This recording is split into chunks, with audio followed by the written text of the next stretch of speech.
This video shows you very briefly the power of exporting items and making changes to CSV metadata and then re-uploading those changes to do a batch edit.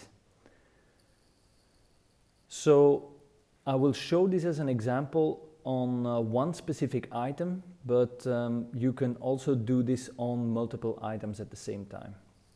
So I will go to an item page of a specific item that I want to edit, for example this one, and I will use the export to make a CSV export. As said, you can also do a search operation or any other operation to get a bigger CSV with more items. But just for this example, I'll just do a single item. So I have my single item exported here, and I will open it. You can open it with the tool. You have to watch a little bit with different kinds of editors. If you do it in a text editor like Sublime Text, you are pretty sure that none of the separators and the double quotes and everything are modified during this export and re-import. So I have all of the metadata in the export here, and one tip, if you want to make sure you don't change anything that you don't want to change, I would highly recommend of only keeping the column headers and the values that you effectively want to edit. So in this case, I would like to edit a subject. So I have a number of subjects here in a tag called DC subject with a language code English US, and I want to make my changes in there and not in any of the other values.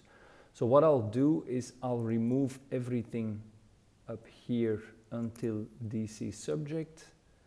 We'll also remove this. One thing you cannot remove to make sure that the editor knows which item to edit is this ID. So that ID you always have to leave in place. If you leave the collection designation in place, that doesn't hurt, but you need to know that this is something you can use to either move items to different collections or to map items on more collections. But in this example, I will not touch this as well, so I will just remove everything until I get to my subjects.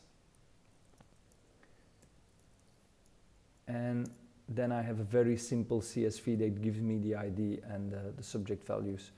So if I have already existing values in there, and if I want to retain the values with a specific edit, it's enough just to leave the ones that you don't want to edit in place. And if the thing that I want to test here is that I'm not too happy with this subject, I don't want terrain dash data, I want to remove this dash, I can just, my only edit that I want to do here is removing this dash. So I remove this dash, I saved it, I save it, I save my file, and then I can use this file to re-upload to get to execute the batch edit. So for that purpose, I need to go to import metadata. If you're not sure, you can always go immediately to import metadata, but let's, just to show this feature, to see whether this CSV validates. So it's here in my downloads, and I validate it. And it says here, I have a missing required field DC title, I have a missing required field DC date issued. It's actually a validation report that does make sense if you want to start adding new items. But because we're doing an edit and we're not doing adding of new items, this is actually a warning that you can ignore. So then I will proceed with importing the metadata. I will select the same file that I just had, and I will click Upload CSV. And here I had this file with just this change of the dash, and it shows me very clearly like, okay, I'm actually removing this one, I'm adding this one, which is exactly the edit that I want to execute.